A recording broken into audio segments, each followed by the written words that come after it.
Hello, family. I hope all is well. Hope you're having a wonderful and a positive experience today.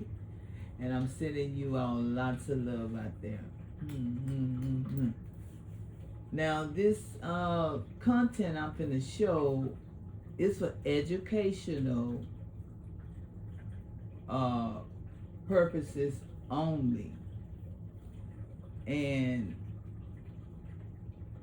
you know, if you some people may be hard for them to watch, so you don't have to. You want to make sure maybe you 18 years old, but it's talking about the different punishments that they had during slavery time. And I think it's very important, family, that we have to know where we came from in order to know where we're going, have to know what our ancestors experienced to make sure it doesn't get repeated. So I think it's a good thing for us to look at the good and the bad so we make sure it's not repeated. All right, so this is it for educational purposes only. Here we go. Welcome to the History and Focus channel. Be sure to subscribe so you don't miss more videos like this one. What would you do if you discovered that the worst punishments inflicted on enslaved people in the United States were legalized in written code, defended in courts, and practiced with total impunity for 2 entire centuries? Forget what school textbooks told you. The reality was built with branding irons, rope, and forced silence. Here are the 14 most brutal punishments of American slavery. Punishment number 1, the forced treadmill. Labor that served no purpose beyond deliberate suffering. Enslaved people were forced to walk continuously on a mechanical treadmill powered by the weight of their own bodies. It did not grind grain, it did not move water, it served no productive function whatsoever. It was pure punishment, designed to exhaust and humiliate at the same time. The pace was controlled from the outside, the pain from within.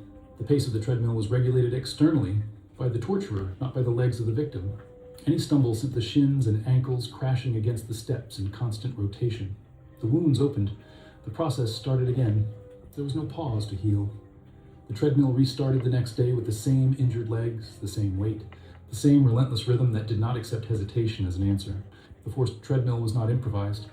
It was technology imported from 19th century British prisons that arrived at American plantations as a refined instrument of control. Owners who wanted to punish without leaving visible marks on the back found in the treadmill an elegant solution. The body destroyed itself from the inside, slowly, far from the eyes of anyone who was not supposed to see what was happening. In British prisons, the stepping mill required up to 8 hours of forced walking per day, the equivalent of climbing over 10,000 feet of altitude in a single day. For enslaved people on plantations, the duration was determined by the anger of the master, not by any written regulation.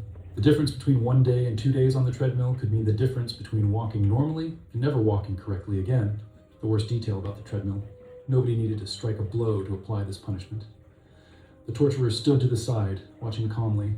The enslaved person's own body performed the work of destruction, hour after hour, until the legs simply would not obey anymore. That was the most calculated cruelty of all. It turned the victim into their own executioner. The system could not have been more efficient. Punishment number 2, the iron contraptions. An industry built specifically to torture human beings. Blacksmiths on plantations and manufacturers in the North developed a complete catalog of devices designed to cause pain without killing, at least not immediately. The creativity invested in these devices was inversely proportional to the humanity of those who ordered and promptly paid for them. Spiked collars were among the most common devices in the American South. An iron ring with inward-facing spikes fastened around the neck, not tight enough to suffocate, but positioned to prevent any comfortable rest. The enslaved person could not lie down without the spikes piercing the skin. Weeks wearing one of these guaranteed sleepless nights and raw flesh below the jawline. There were also forced posture structures, wooden and iron frames that locked the body at painful angles for hours or consecutive days. The wrists could be fixed above the head, the knees bent and tied, the ankles secured to stakes in the ground. Doctors of the era documented permanent joint damage after prolonged periods. This was not negligence, it was the stated objective. Excessive weight shackles completed the available arsenal.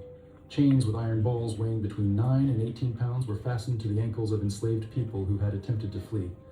The weight turned every step into an additional and continuous punishment.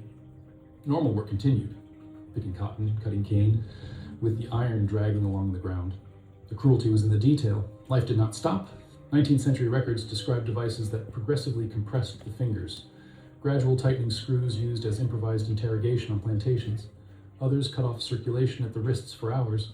Surgeons hired by the plantations documented amputations that became necessary after prolonged use. The owner rarely faced consequences for the result. The enslaved person survived mutilated, when they survived at all. The market for punishment instruments operated openly and without shame. Shops in New Orleans, Charleston, and Savannah sold collars, shackles, and restraining structures like any common agricultural equipment. Illustrated catalogs arrived at plantations by mail with delivery timelines and manufacturer warranties. Torture at a listed price. It was business like any other, just with a lot more blood. Punishment number 3, the barrel of nails. And the testimony reached us because Moses Roper survived to write about what he lived through. Roper was born in 1815, the son of an enslaved woman and her own master, and spent his childhood being resold from plantation to plantation across South Carolina and Georgia. In 1838, he published in London a narrative that described with precision the instruments used against him. The device was simple in construction and absolutely calculated in the horror it caused. Nails were hammered from the outside of a large barrel with the points facing inward. The enslaved person was shoved into the barrel. The lid was closed. Then the barrel was rolled downhill while the nails pierced the skin with every full rotation. The speed controlled the intensity. The slope controlled the duration. What made this punishment particularly brutal was not just the pain, it was the audience forced to watch. Moses Roper described how the owner gathered other enslaved people to witness the ordeal. The message was explicit. Anyone could be next. The audience did not choose to be there, but carried the weight of what they had seen. The torture did not end when the barrel stopped. It continued in the nightmares of everyone. No doctor was called after the barrel. The puncture wounds were treated with salt to disinfect, they said, but the real effect was to prolong the agony for additional days. Roper described weeks of recovery after a single session. In the intervals, the work did not stop. The plantation did not wait. The body had to keep up with the pace of the harvest, injured or not, with or without actual physical capability. The narrative of Moses Roper was published with the support of British abolitionists and became a fundamental document of the anti-slavery movement in the United Kingdom. He described at least 5 methods of torture suffered on different plantations in the American South. Each account was accompanied by a note from the editors, verified and confirmed by witnesses present. The cruelty had a record. The impunity did too. What Roper's records reveal with clarity is that there was no standardized system for these devices. There was unlimited and entirely unpunished individual creativity. Each owner developed their own personal preferences.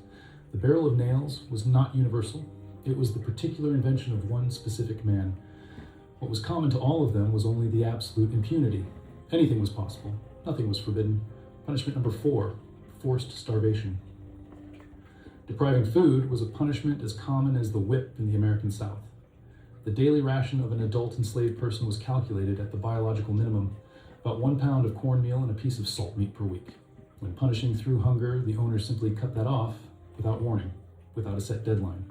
The enslaved person worked the same amount on an empty stomach until the master decided the lesson had been learned.